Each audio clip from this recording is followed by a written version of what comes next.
Before the pandemic, we were already in a place where there can be, it's not explicit, but it's one of the threats of getting really really specialized in your profession, in your field, and digging deep into what usually is your PhD is often, or master's programs are an endeavor to become an expert in a very very tiny niche thing where you become the person who knows the most about it. I, for example, worked on a project for my PhD studying behavioral manipulation by a single-celled parasite of mice that made mice lose their innate fear of cats. And trust me, I am probably one of the world's experts on microbial manipulation of mammalian hosts. And it's great. I love it, but it's also inherently lonely to become, specialist in one particular specific thing. And, so sometimes in academia, you can end up in a situation where you're working collaboratively with a lot of people. But inherently in academia, you end up, you can be in a program like I was, which had 56 graduate students start the same year. It was arguably pretty big. Yeah. See, Jen's like, wow, that's a lot. And we were a particularly big program. And that was one of the reasons why I chose UC Berkeley molecular cell biology program to go to, because I knew I would end up with so many, people in my cohort. And whereas another place I interviewed was at Stanford in the biochem department, and they were letting in 3 people. And that would have been a very, very different experience. And the labs are much smaller. They can be small, they can be huge. But one of the things that in academia, with this heterogeneity, dependent on so many different factors, is also that you can be surrounded by people and still feel completely alone. And I think that that happens a lot for people who especially are from underrepresented minorities and identities that don't feel comfortable, don't fit in, don't look a lot, or come from the same backgrounds that their classmates do. And so, academia was a potentially lonely place to start with for all of those reasons. And COVID has made it so much worse. Thank you so much, Wendy. Yeah, there's much in there. And you started your answer by saying, what's the nature of the thing? You said it more eloquently than that, but it is the nature of the thing. And it's fascinating because the world beyond academia very rarely looks like academia does in terms of that isolation. It's very rare to not have a team that you're integrated in. I mean, sometimes, academics talk about collaborators, but it's very solo work at the end of the day. And that is true. So I have a history PhD. So history is a humanities subject, and humanities is much more likely to be a pretty solo endeavor. And I do mean that literally. And Wendy said, one of the world's experts. Absolutely, the world expert in topic X. Very, very, very, very small. To the point of I would meet with my supervisor, PhD advisor, every few months, and that's it. And I too was in a big program. So the incoming cohort that I was part of, there were 25 of us. That was really big. And the years kind of on either side were much smaller. So there's lots of difference here. But my subfield that I was part of within history, right? History has subfields. Almost nobody else. And my main supervisor didn't have any other students that she was a main supervisor for. So there's lots of compounding factors here. And Wendy also mentioned, folks from marginalized communities, right? First gen folks, right? There's lots of possibilities. Isolation is the default. Isolation is the default.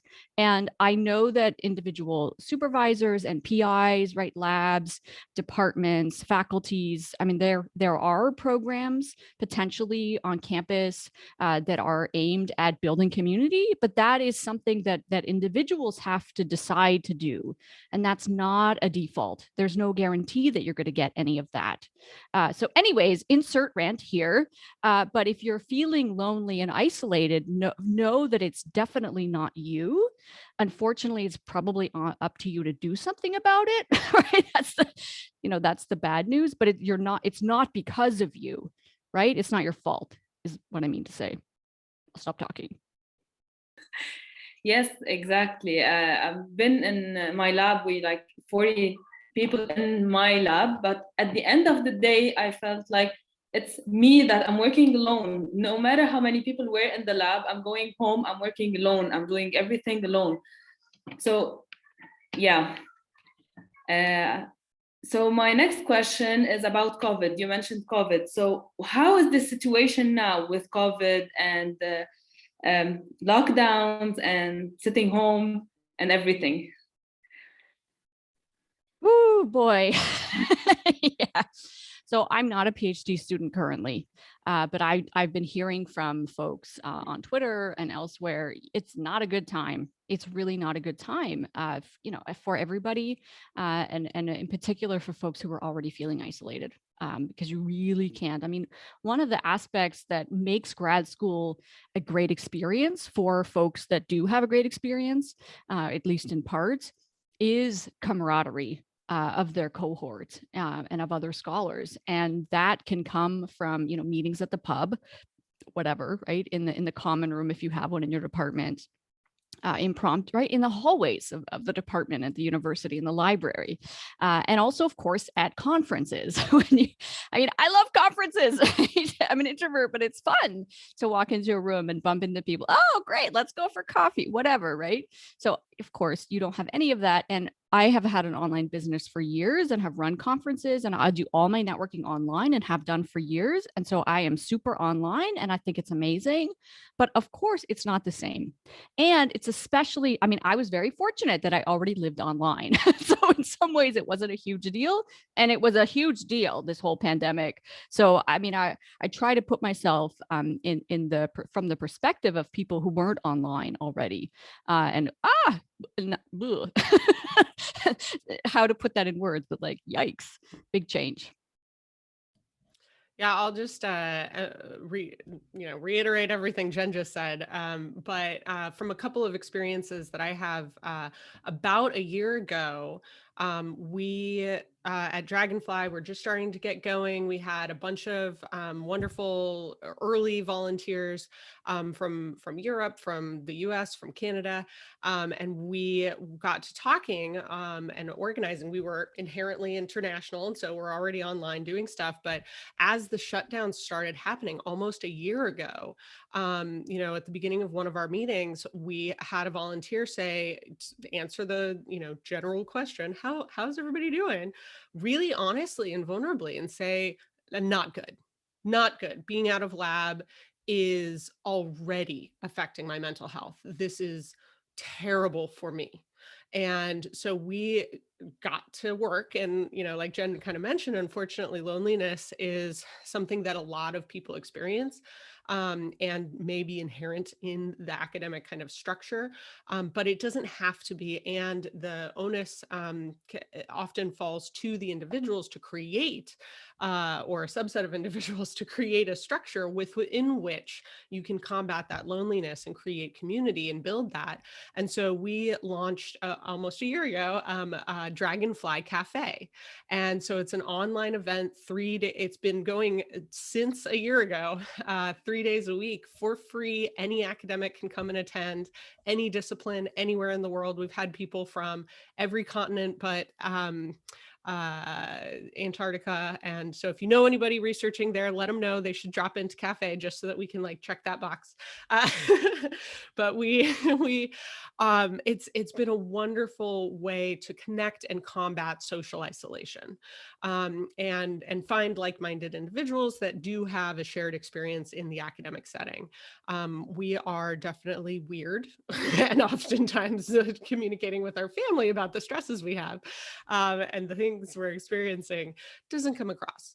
And so the Dragonfly Cafe has been an interesting insight for me over this last year of seeing not only the general impact, but also, really specific cases of how the pandemic has affected individuals. So when they've gotten COVID, they come to the cafe and tell us about it and what their experiences were like and how hard it is to not be able to have friends or family members come and take care of them,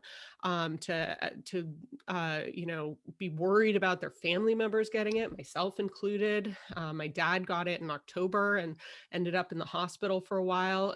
He survived, but like not being able to go to him, and international students not being able to go home for taking care of their family, seeing them, or in the worst case scenarios, which are very real, as we've seen through the death rate, around the world, is that this is something that's killing people, and we can't physically be there for people's funeral, for losing family members or parents. It's horrific. And so these are all things that have come up in the cafe, and we, support each other through it.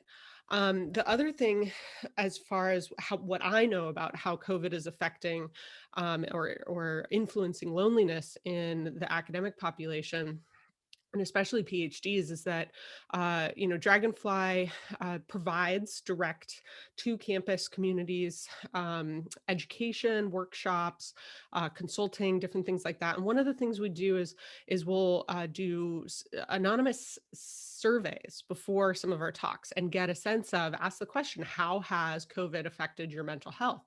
And across the board, everywhere we've been, at least 60%, if not, especially in PhD populations, upwards of 75% will indicate that their mental health has been highly negatively impacted by the pandemic.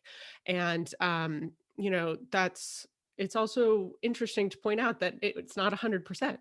There are some people who are quite happy being able to be isolated and not interrupted. So there's always a weird, interesting silver lining, and you don't know the answer until you ask. So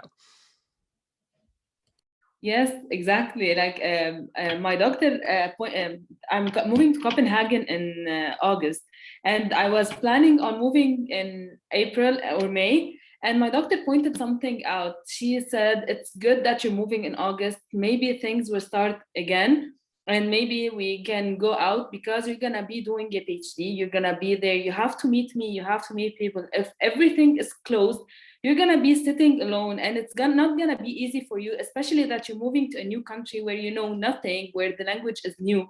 So I think that's a really valid point, that now with COVID, everything is different, especially when someone is moving to a different country. And I didn't think about it before. I want to go, I want to start my PhD. And she's like, yeah, but you're going to be miserable if you start and you're alone, and I can't help you, and no one can help you with anything. So yes. And I'm going to be moving to the next question. What is the role of the PI and yes? Can I interrupt? I'm interrupting. Of course. I love that you do surveys, and everything you do, Wendy, sounds amazing. So thank you for sharing all of that. I'm just gonna jump in here. So speaking of surveys, so I'm sharing my screen, and it's a Twitter poll that I did when I knew that I was going to be having this conversation with all you folks. So this was from March 3rd. It got 1,365 votes. What's your experience with loneliness during your time in graduate school, doing a postdoc, or otherwise working as an academic? So 40% of respondents said they had a high amount of loneliness, and 32.4 moderately lonely. Those numbers are lower than they might be, because 14% were just like, show me the results. So, but yeah, you can tell if you can see the lines there that, people are lonely. Quite a lot of people are lonely. Only 14% were low amount of lonely. I'll stop now. Sorry, carry on. No, that's really amazing to see. Like, we're academics, we can't help it. And I love the idea of the cafe and Dragonfly. I think that's an amazing thing, especially now and when people cannot communicate with each other. I think it's amazing. Thank you for sharing it. I'm just gonna jump in as well. Sorry, it seems like if Jennifer was interrupting, I was just gonna go for it as well. Yeah, if people are more interested in that topic of Dragonfly and also in the work that Jennifer does, as mentioned at the start, we have actually recorded individual podcast episodes with both of the guests in previous unrelated contexts. So if you want to find out more about the origins of both their journeys, their careers, things like that, and how they've got to where they are currently at and the reasons why, little plug, but feel free to go back and look at those podcast episodes. They're only short, around 30 minutes, and it sort of gives you a more in-depth detail of what they can do now. So feel free to look at that. But yeah, go on, Jennifer, carry on. Yes, okay. So I'm gonna be moving to the next question, and after that I'm gonna be posting one of the polls. What is the role of the PI, the university, and student communities in overcoming the isolation and loneliness? I'll go first because this is something that we really, really care about and are trying to push as much as humanly possible with Dragonfly. Is that it's not. One of our volunteers said to me when I was chatting with him the first time, a physicist in Glasgow said, it shouldn't be about who is responsible. It should be about who can help. And I just love that because it flips the focus, not to, who is responsible, but can you make an impact? And the answer is everyone can make an impact. It doesn't matter where you are in the field. If you're a brand new first year student, you can send an email to everybody in your program and say, hey, how about we meet up once a week on Zoom and, chat about nothing, or have themed game night, or, you can foster and send out these invitations to try to whatever degree that you'd like, engage and create community. And there's a lot of hesitation there, especially if folks are, in the lab sciences. Often you start a program and you're like rotating in labs this year. Like nobody's actually going to lab. Nobody's able to interact with just naturally and go out to lunch with your lab mates and get to know them. And, all of the embedded, things that we, would normally be able to foster and facilitate either ongoing or new relationships and friendships and support systems just have fallen away. And so it really does take time and effort. And I would encourage you to find like another compatriot, identify like one or two other people that can do it together with you. So you're not just the one person kind of, coming up with all the ideas and doing that yourself, but it falls to the whole community. Combating loneliness and, the universities should be doing more. The department should be doing more. They can be doing more. That's the more important thing. And so engaging with people within that academic community and encouraging people to, everyone's going to be better off if they don't feel alone. Let's do it for that reason alone. That should be more motivation to get more people on board to help create change and create social structures that then prevent this feeling of loneliness, prevent people sailing off the edge of, their career by themselves in third year once they finish their qualifying exams, like, and just like disappear into the ether. Everyone can do something. And, I encourage everyone to do that. And we have a lot of ideas at Dragonfly too. So come hang out with us and we'll tell you about them. Yeah, awesome. I've learned about myself over the years that community building is my default.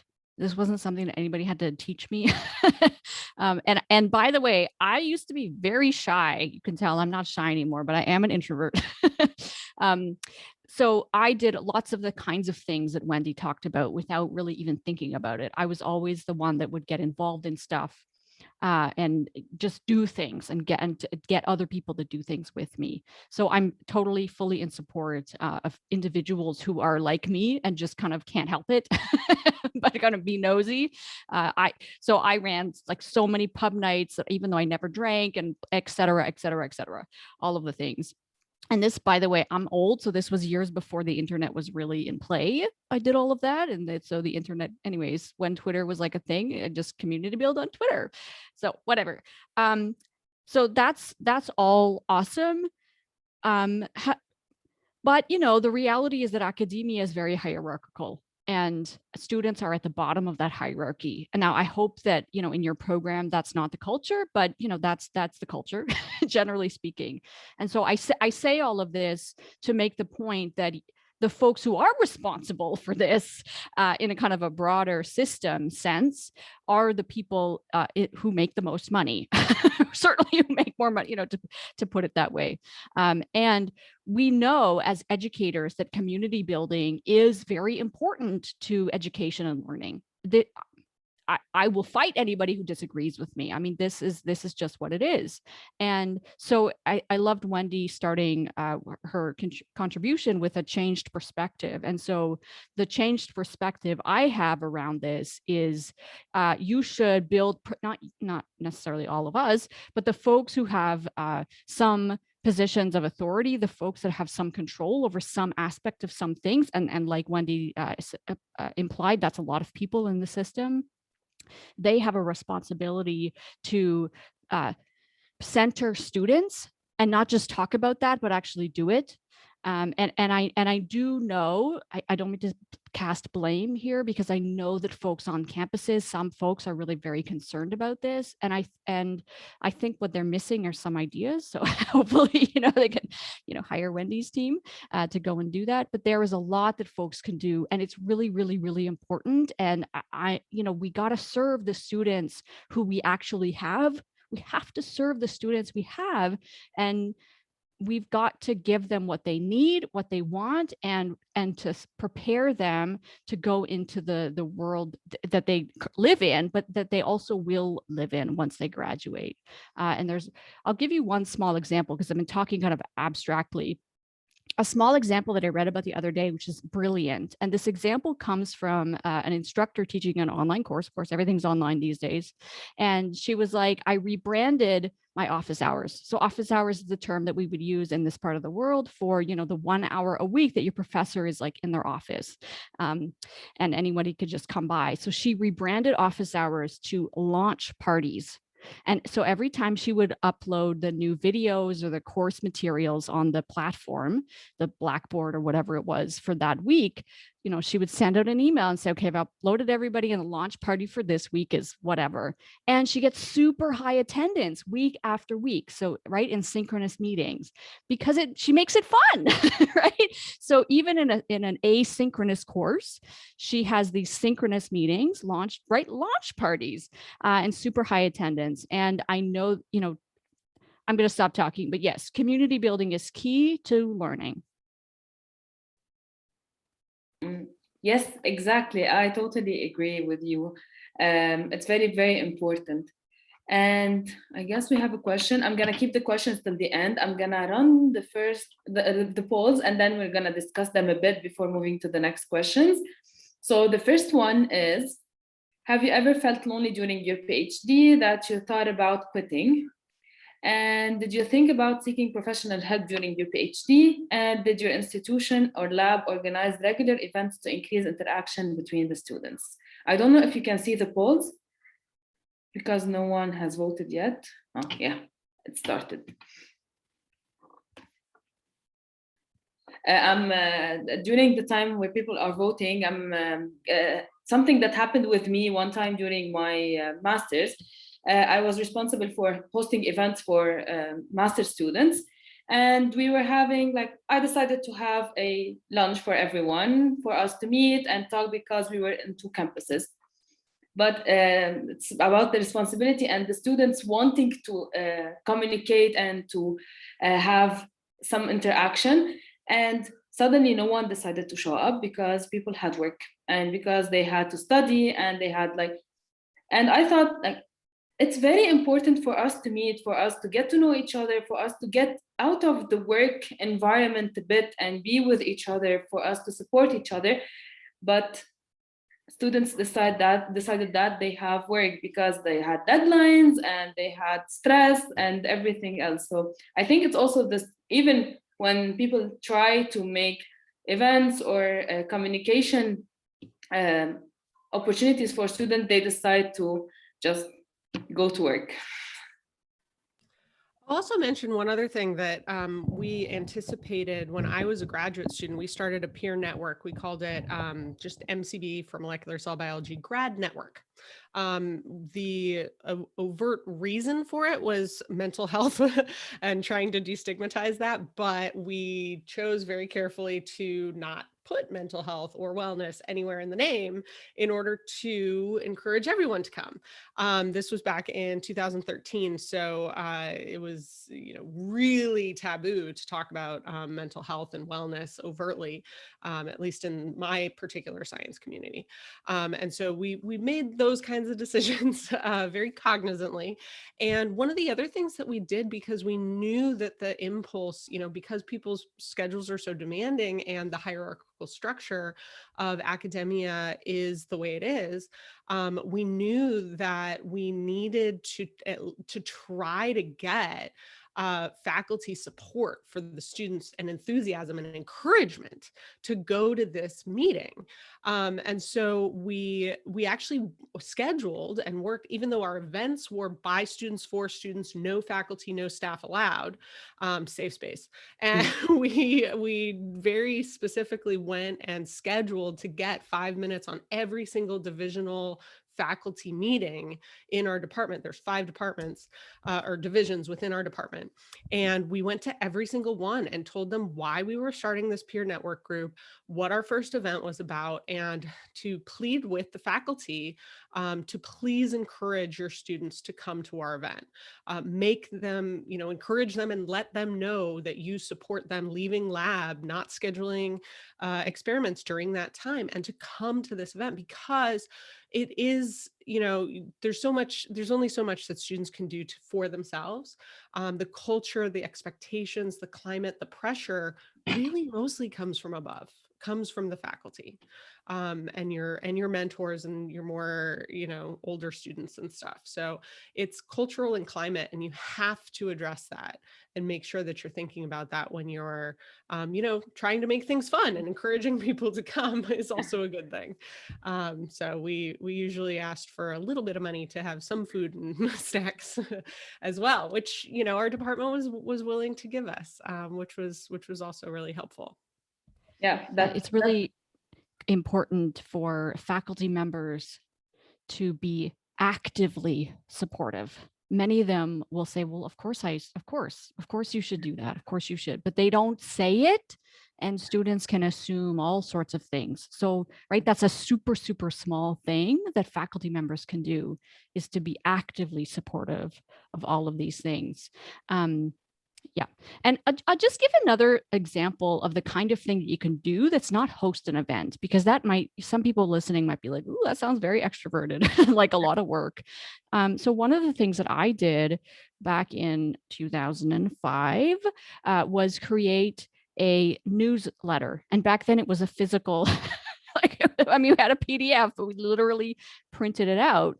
And so I got together with a friend of mine from the department who had InDesign or whatever program we used back then. And we got people to send us writing, and, we got updates from the department grad secretary, and, it looked great. And then we went to the department and we're like, can we print this 12-page thing, put it in all the grad students' mailboxes? And by the way, you should probably also mail it to all the incoming students. And it was amazing. And it cost them $200, right? They were happy to do it.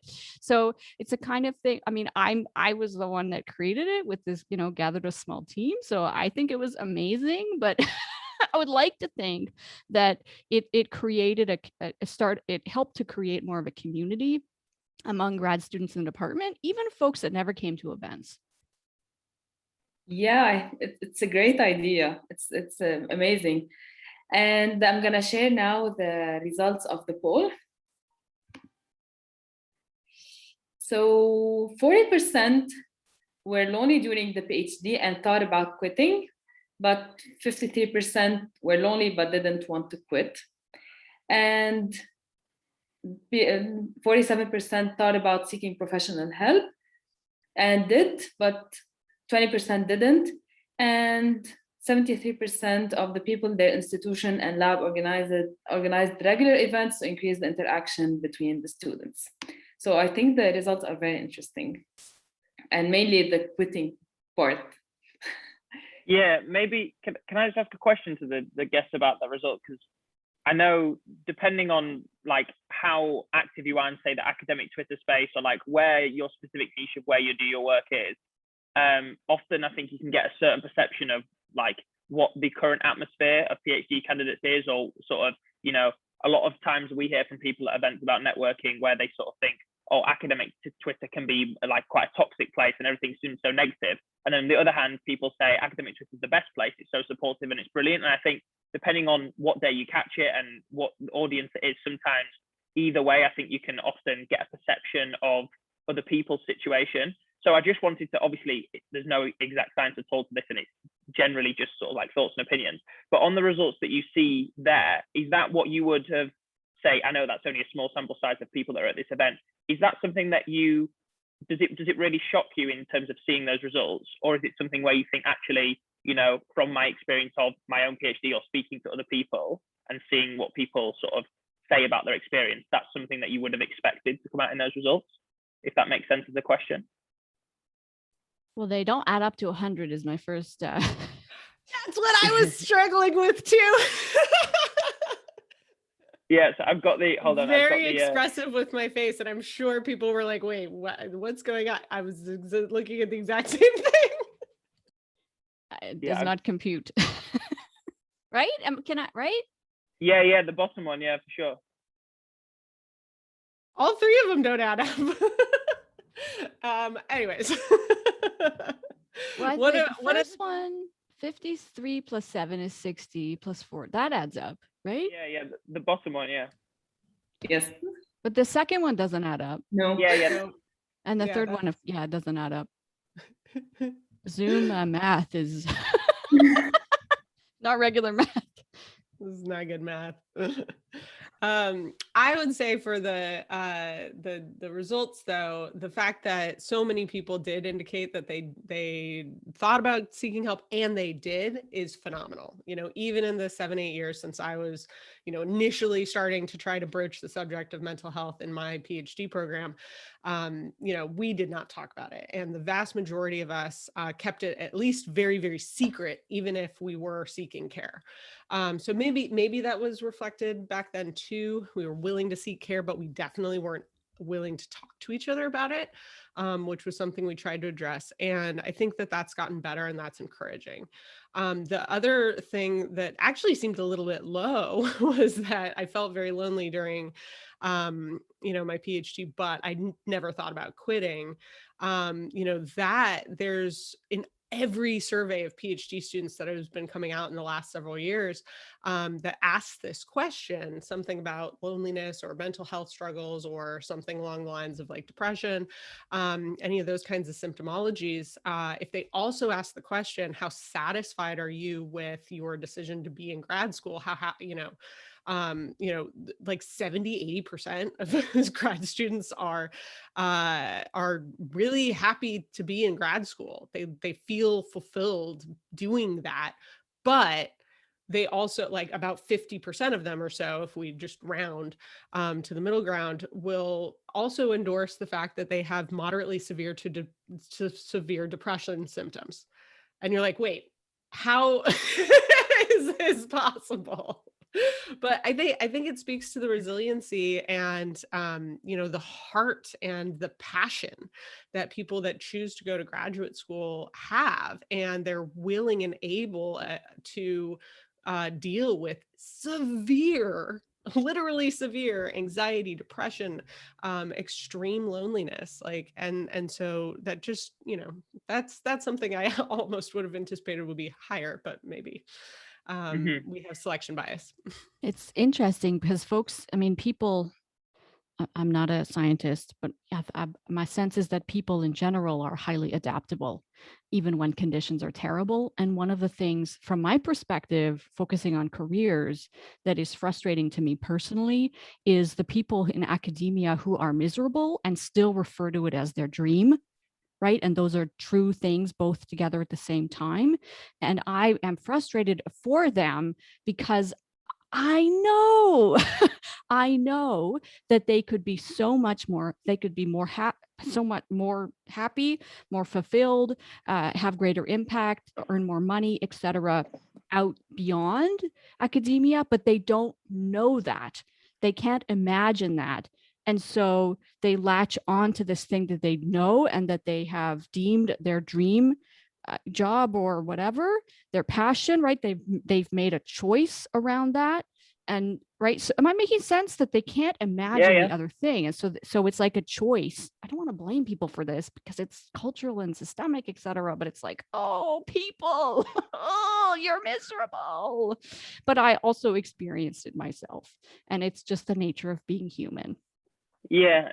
I think on a similar note, one thing that I've looked at a lot is sort of the idea of like startup culture and how the sort of like, you know, the grind never stops kind of culture of, we should be in a startup. If you're not waking up and working all the way until you go to sleep, then you don't deserve it. You're not going to earn it and things like that. And that's something that I think through probably social media is partly to blame of how it's, you know, you see motivational pages on Instagram and things like that, the rise of kind of this culture of you have to keep working nonstop, when actually, you know, it's the idea of work smart versus work hard. And actually the person who looks after themselves, works more sensible hours, knows that, you know, getting enough sleep will also benefit them to work more effectively the next day, in the long run will have far more longevity than work. You're never going to get anywhere. You know, you can only be a millionaire by doing this. And sort of, I find it very interesting when I listen to a lot of podcasts from people in the business world of actually, you know, that line between what is working hard, being passionate, and, you know, often having a hobby where you're like, I really enjoy this, I want to do it all day.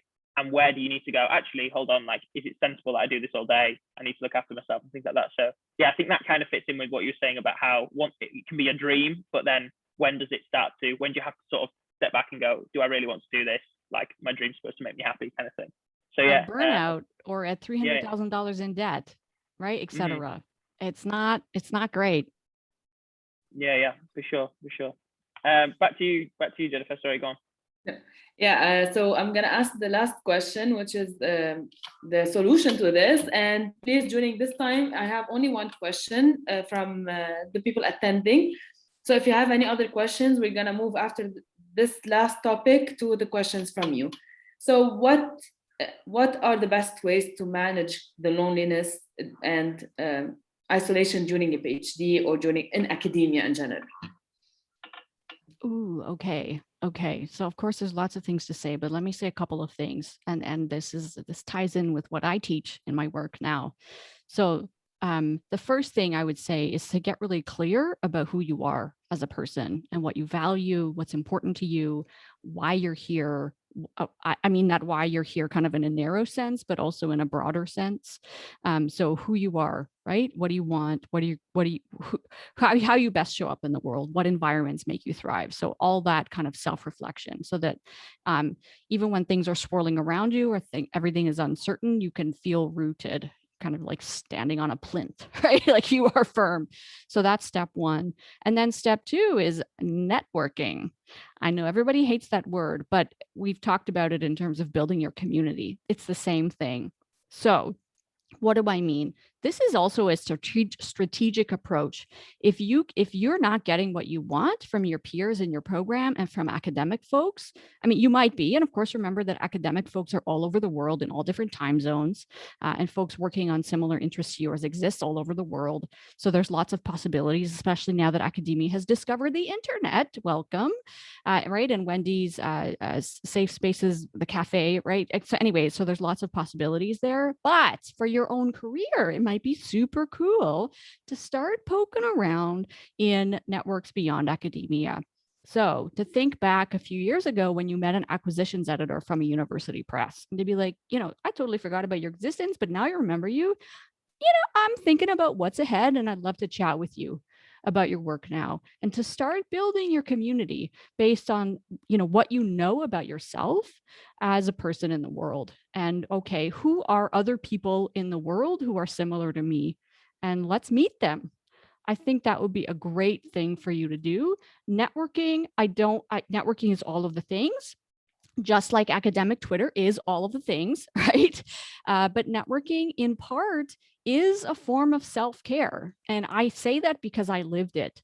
And so, I don't want to downplay the challenges there, but I also don't want people to focus on the negative when there are really good bits to this. So I'm belaboring my point, but yes, go out and network. It'll help you now and it'll help you later. One of the things that we found that really, really made a huge difference for us when we were able to have a little more freedom and access to various things was to have hobbies. Go do other things outside of grad school. I learned mandolin while I was in grad school. And it was one of the best things I could have possibly done for myself, for my mental health, and for, having something else that the amount of time and effort that I put into it, in fact, resulted in me getting precisely that much better. Whereas in science and academia, you can work all day, every day. I think somebody commented that if they don't work enough hours in the week, then they feel like they have to work during the weekend. And, there's this, it will never be enough. Like that needs to be, like, I understand it. I totally get it. So many people, including myself, have felt that way. And you do have to interrupt that process because you will not see the same results with the amount of time, the amount of effort that you put into things in academia, in these pursuits. We're intentionally doing something very hard that no one else has done before. Like that's not going to, or that it's going to work or not. That's exactly precisely if you know that it's going to work.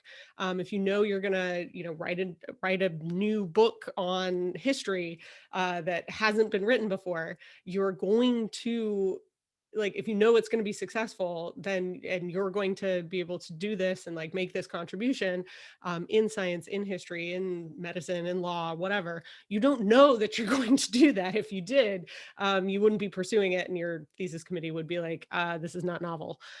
So doing something else that you can apply your energies to is a really good way to build that self-worth, to be able to give your time self-reflection of what you care about, what makes you happy.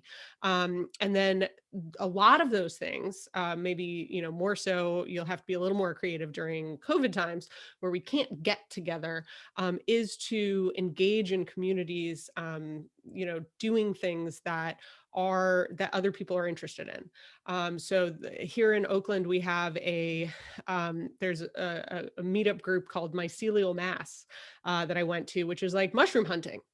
And so we get together with random people from all over the city that are interested in growing at home and hunting out in, the wilderness, and even in the city, in the urban settings, delicious, amazing, edible mushrooms that you can put in your food. And it's such an interesting kind of cross section of foodie people and scientists and, just nature interested folks. And it got me really, really out of my teensy tiny little niche of everybody else who was stressed out about grad school, allowed to do that. That was a huge, huge, huge thing for me. And what was really interesting is that now that I'm, I decided to take on launching a nonprofit, I, have been asked, like, you were trained as a molecular biologist. Like, how did you know how to start a startup nonprofit?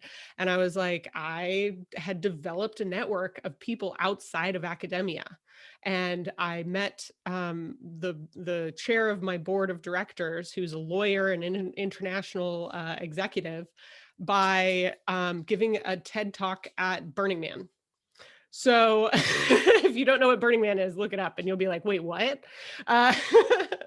So getting out there, meeting new people, meeting people that aren't doing what you're doing is really, really powerful and wonderful, and a breath of fresh air and worth the time and effort, and will get you out of just being stuck in always 100% thinking about this really challenging thing that you've decided to do.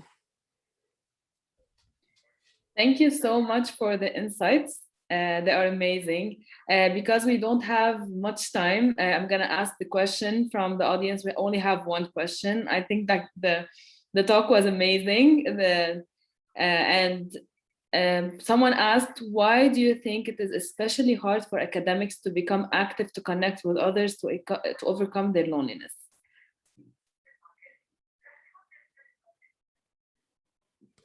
I think, I'll kind of put that back towards another topic that, I think Scientistt has responded to, and a lot of online academic Twitter has talked about, is imposter syndrome. So that is also something that affects a lot of people that have made it to this level, and, were always probably the best at whatever they were doing, wherever they were doing it, and then decided to go to this high level, and you winnow it down to all the other people who were the absolute best from where they came from.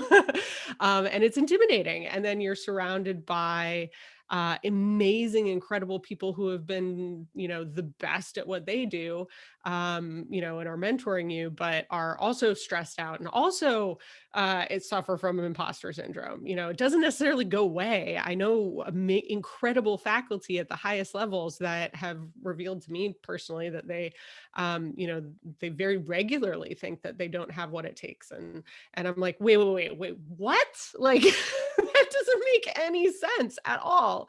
But these are things that people, keep to themselves, and build their own cocoon of loneliness, as well, because we are constantly failing at everything we do, at writing grants, at, getting the book deal, at doing, applying for, submitting your papers, doing everything running experiments, if you're an experimentalist. These are all things that you fail most of the time. Which is a huge blow to your ego, which is why I started learning mandolin. I'm not very good at mandolin, but like, if I practice for an hour, I can play a song. And then I'm like, haha, I can put in effort and like achieve things. Amazing. So I think imposter syndrome is a huge issue that a lot of us deal with, and really, really enhances and promotes the loneliness, and the withdrawal from each other. So connection requires vulnerability, emotional vulnerability. And so that's difficult. But that's particularly difficult when you are in a hypercritical environment.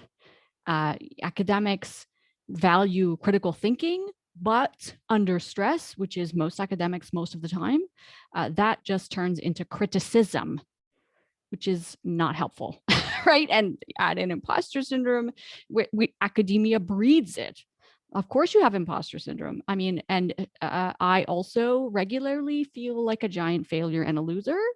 So yes, trust, everybody experiences it. But yeah, I think people have to make a choice about that. And the hypercritical environment is the opposite environment to support this. There are also concerns that folks have, and I think these are real in a different way, about getting scooped. And so there's often a lot of things that people keep to themselves very close, for fear of other scientists, other researchers publishing it first. And so I, in my life, in my work, have had to make the active choice to be open, come what may. And to support people that I could consider competitors. But I have made a choice not to think about these folks as competitors, and to think about them as colleagues, and to just, right, I think that is the right choice. I think there's lots of evidence for that being the right choice from a business perspective, and certainly a human perspective.